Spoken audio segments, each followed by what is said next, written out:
Donald Trump has done pretty much nothing but lose in court since coming back into power. Now, he's had a couple victories, minor victories here and there at the lower level, one or two at the Supreme Court level. Sure. But other than that, he's done a hell of a lot of losing because the guy's a big giant loser. And every time he loses, he loves to get on Truth Social and attack the judges, sometimes generically attacking judges in general, or in some instances, specifically naming judges and attacking them as being anti-American, a threat to democracy, treasonous even.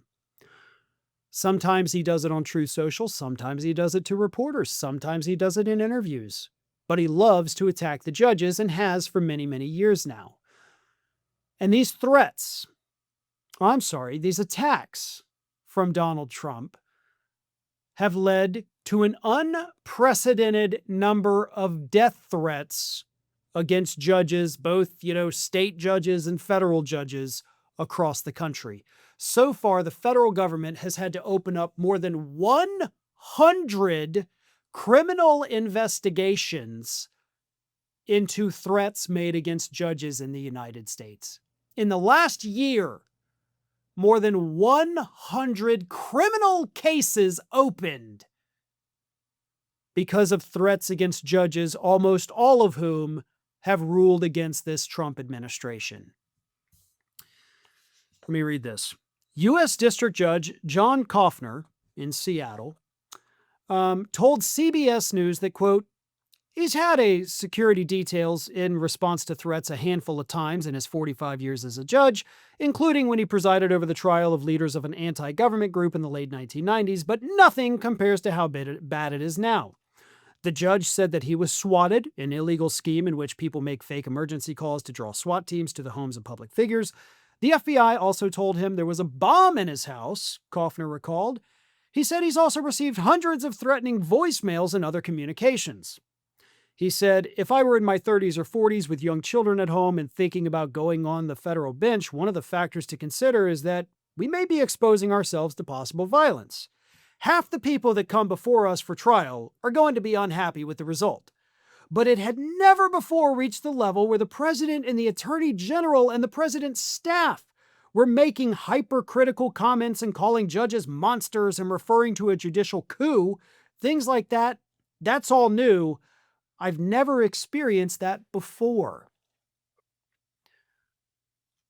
It's not just Trump.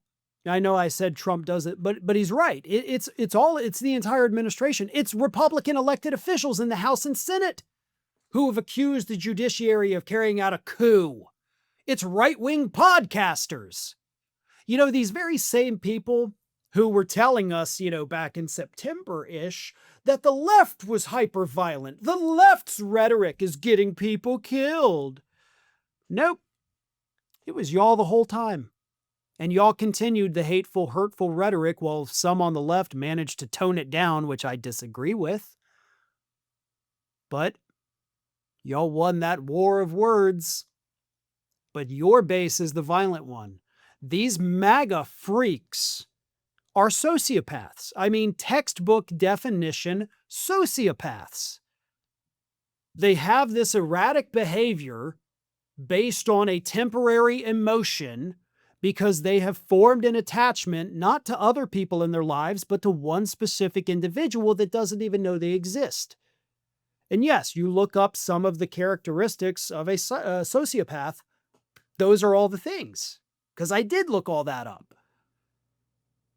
They've formed this irrational attachment to Donald Trump, much like a celebrity stalker almost, and anything they view as a threat to that individual who, again, doesn't know they exist, they will act out in irrational ways.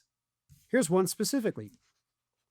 Jeffrey Peterson, a Minnesota man, allegedly made violent threats against a Supreme Court justice, 7 federal judges, 11 legislators, peppered his social media post with thinly veiled racial epithets, and anonymized himself with account names taking after mass shooters.